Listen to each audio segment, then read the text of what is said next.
untuk nggak ngelepas cadar ketika sholat itu sebenarnya nggak masalah. Tidak melepas cadar ketika sholat itu tidak menjadi masalah. Yang jadi masalah kalau sampai dahinya tidak menempel langsung ke tempat sujud. Kalau dahinya orang sholat nggak nempel langsung di tempat sujud, itu yang yang bikin sujudnya dia nggak sah. Nah, kalau sujudnya dia nggak sah, sujud ini termasuk rukunnya sholat. Sujud ini termasuk rukunnya sholat. Itu yang bikin sholatnya nggak sah. Nah, kalau masker nggak masalah. Jadi anggota sholat itu, anggota sujud itu ada. Jadi ini telapak kaki kita nempel, dengkul nempel, kedua telapak tangan nempel, dahi nempel. Dari sekian banyak anggota itu tadi, yang empat wajib tertutupi kalau perempuan. Mana? Kaki sama lutut. Jenengan sholat kaki sama lututnya wajib tidak boleh nempel langsung ke tanah, tapi harus ada, mesti pakai mukena kan?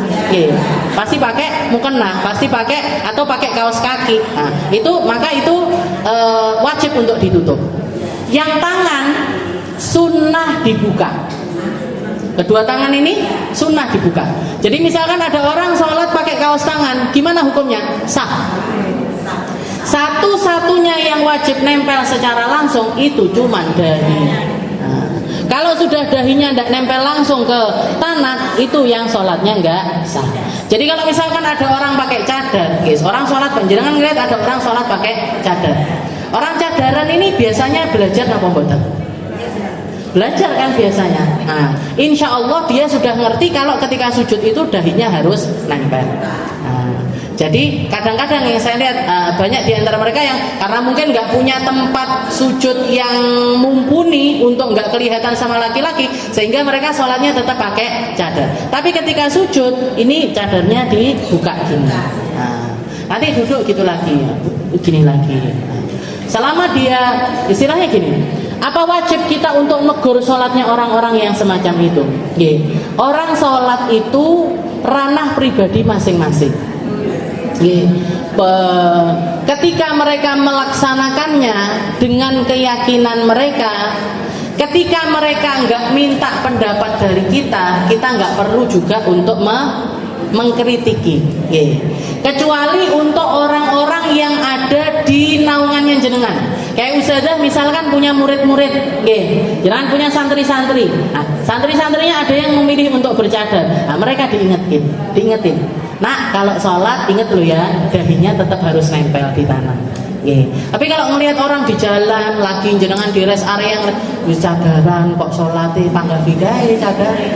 Bu, cepat cek cadarin enggak?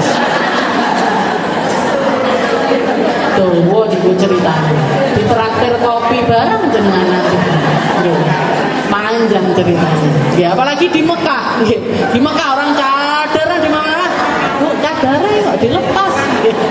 Nah, dia mungkin bermadhab Syafi'i, dia mungkin bermadhab Maliki, dia mungkin bermadhab yang lainnya. Jadi nggak perlu terlalu ngurusi urusannya. Kalau yang ada di lingkungannya kita atau orang yang ada di bawah naungannya kita wajib dikasih tahu. Murid-murid kita atau orang-orang yang yang ada kaitannya sama kita. Nah, maka diingetin. Nah, jadi itu dari anggota sujud ini yang wajib nempel langsung ke tanah cuman dahi aja. Selainnya yang kaki sama lutut wajib ditutup. Kalau yang tangan sunnah ditutup. Jadi misalkan di musim dingin sekali ada orang nggak kuat sholat pakai kaos tangan, gimana? Boleh, sah sholatnya. Jadi nggak wajib untuk dilepas. Tapi kalau dilepas pahalanya lebih. Kalau dilepas pahalanya lebih besar.